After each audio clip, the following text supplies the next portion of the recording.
ऐसे चुप चुप क्यों बैठे हो? कुछ बोल क्यों नहीं रहे हो? बात करोगे तभी तो कुछ समझ में आएगा ना। ऐसे चुप रहने से कुछ ठीक होता है क्या? प्लीज कुछ बोलो ना, मुझे बिल्कुल अच्छा नहीं। तुम्हें बात करनी है झगड़ा करना? क्योंकि आजकल तुम्हारी नॉर्मल बात भी ना झगड़ा बन चुकी है। तुम शीना मैडम से इतनी नफरत करने लगी हो कि तुम मामा जी पे भरोसा नहीं कर रही हो। उनसे सवाल कैसे कर सकती हो तुम? तुम ही तो कहते हो ना कि मामा जी बहुत बड़े पनौती हैं। जब भी कुछ बोलते हैं कुछ ना कुछ गलत ही होता है। हाँ, कहा था हमने कि है वो पनौती, लेकिन आज तक उनकी भविष्यवाणी गलत नहीं हुई। माँ, मम्मी, पापा 1, पापा 2 उन पे इतना भरोसा करते हो और तुम उनसे सवाल कर रही हो।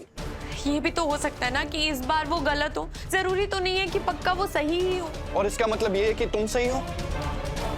तुमने घर वालों की हालत देखी?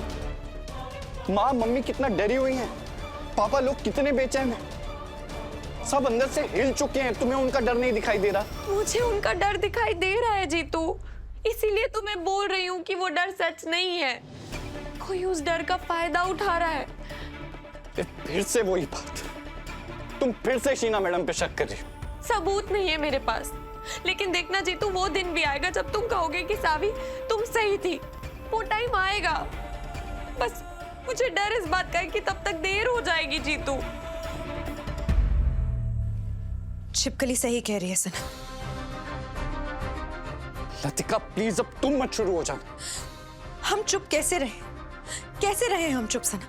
ये बात सिर्फ आपके परिवार वालों की नहीं है, ये परिवार हमारा भी, ये हमारे भी घर वाले हैं। और हमारे घर वालों को अगर कोई तकलीफ पहुंचाने की कोशिश कर रहा है तो हम चुप कैसे रह सकते हैं?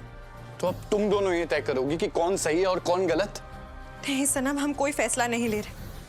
हम बस आपको सच बताने की कोशिश कर रहे हैं। घर वालों के साथ जो कुछ भी हुआ है वो शीना की एक साजिश है। बस कर दो यार, नहीं सुनना है मैं शीना मैडम के खिलाफ कुछ भी। और देख, एक दिन ना तुम दोनों को बहुत बड़ा पछतावा होगा जब तुम्हें समझ में आएगा कि उन पे शक करके कितनी बड़ी गलती की है तुम लोगों ने।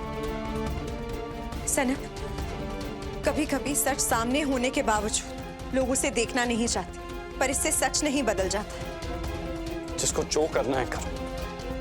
हमें शीना मैडम को इस घर में वापस लाना है। हमें उन्हें कैसे मनाना है हमें सोचना तो बस। शीना इस घर में वापस नहीं आएगी और हम लेकर आएंगे उन्हें। कल सुबह सबसे पहले हम उन्हें मनाने के लिए जाएंगे और पूरी रिस्पेक्ट के साथ इस घर में वापस लेकर आएंगे। ये हमारा और इस पांडे परिवार का आखिरी फैसला है।